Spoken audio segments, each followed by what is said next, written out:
Welcome learners in the Kaiser Learning Byte, and this is the Solar PV Knowledge Development Series. In this video we are going to learn about solar irradiance, solar radiation and solar insolation, and what are the factors that can affect all these terminologies. So let's start. Solar radiation जैसे कि हम सब जानते हैं कि सूर्य की जो energy होती है उसमें फोटोन होता है, ठीक है, जो कि वेव लेंथ के फॉर्म में होती है। तो जब ये सूर्य की किरण जो है स्पेस और एटमॉस्फेयर से होते हुए जब हम तक पहुंचती है तो ये जो प्रोसेस होता है उसे रेडिएशन बोला जाता है, ठीक है।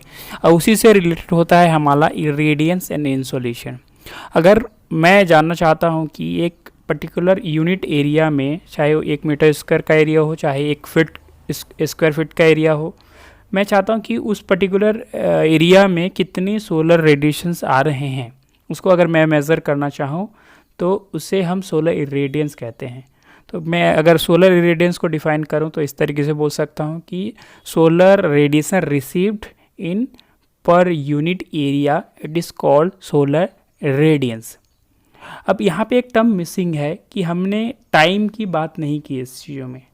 If I will put the time, चाहे मैं बताना चाहता हूँ कि 1 मीटर स्क्वायर में 1 घंटे में कितना रेडिएशन आना आता है, या मैं ये जानना चाहता हूँ या ये मेंशन करना चाहता हूँ कि 1 ईयर में उस पर्टिकुलर लोकेशन में कितना रेडियंस आ रहा है, ठीक है। सो इसे हम सोलर इंसोलेशन बोलते हैं, ठीक है। तो इसका सिंपल सा डेफिनेशन मैं इस तरीके से बोल सकता हूँ कि एक पर्टिकुलर एरिया में, पर यूनिट स्क्वायर एरिया में एक पर्टिकुलर टाइम में रिसीव होने वाला जो सोलर इरेडियंस, उसको हम सोलर इंसोलेशन कहते हैं। उसको हम यूनिट ए बोल सकते हैं, वाट पर मीटर स्क्वायर पर आवर, ठीक है, ये एक यूनिट हो सकता है इसका।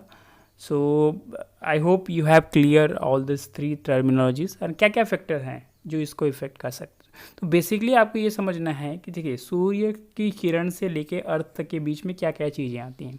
तो आप सुना होगा कि वायुमंडल है हमारे, इसके बीच में डस्ट के कण आसपास में घूमते रहते हैं, आप देखा होगा, और गैस के पार्टिकल्स हैं, वाटर पार्टिकल्स हैं, क्लाउड हैं, जो सूर्य की किरण से जो रेडिएशंस आ रहा है, जो फोटॉन्स की एनर्जी आ रही है, वो हम तक पहुंच नहीं पाते, बिकॉज ये जो बीच में आने वाले जो ऑब्स्टिकल्स हैं वो उनको रिफ्लेक्ट कर देती हैं, या तो कुछ चीज़ों को ऑब्जर्व कर लेती हैं, और कुछ जो हाई वेवलेंथ के जो किरणें होती हैं वही हम तक पहुंचती हैं डायरेक्टली, ठीक है। तो ये सभी चीज़ें हमारे सोलर रेडिएशन को इफ़ेक्ट करती हैं। तो इसमें हम लोग बोल सकते हैं कि जैसे कि एक सबसे इम्पोर्टेंट फैक्टर होगा हमारा सोलर का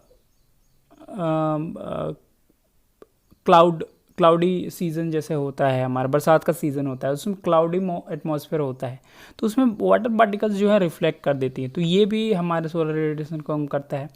उसके अलावा जो पॉल्यूशंस होते हैं, जैसे पॉल्यूशन जितना ज़्यादा बढ़ेंगी तो वायुमंडल में जो गैसेस होती हैं, जो अलग अलग टाइप की नाइट्रोजन, ऑक्सीजन, हाइड्रोजन जो गैसेस होती हैं, वो भी क्वांटिटी उनकी बढ़ती जाती है, इंटेंसिटी उनकी बढ़ती जाती है।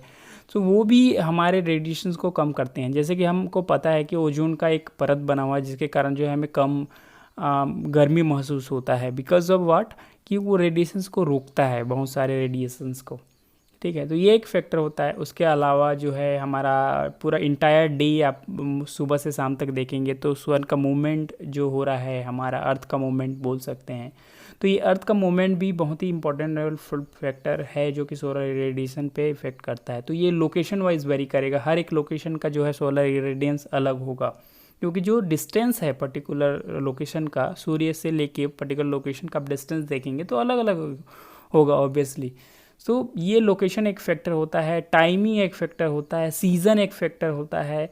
हमारा जो है अर्थ जो है 2 भागों में बटा है, northern hemisphere and southern hemisphere, वो भी अलग अलग जो प्लेस है उसका जो डिस्टेंस होता है सूर्य से लेके हम तक, क्योंकि डिस्टेंस एक इम्पॉर्टेंट फैक्टर है हम तक पहुंचने के लिए सूर्य को, क्योंकि जितना ज़्यादा अगर डिस्टेंस होगा तो ऑब्स्टिकल भी उतने ही ज़्यादा होंगे, और उसके बाद उतनी ही ज़्यादा जो है हमारा रेडिएशन जो है ऑब्जर्व और रिफ्लेक्ट होती जाएंगे।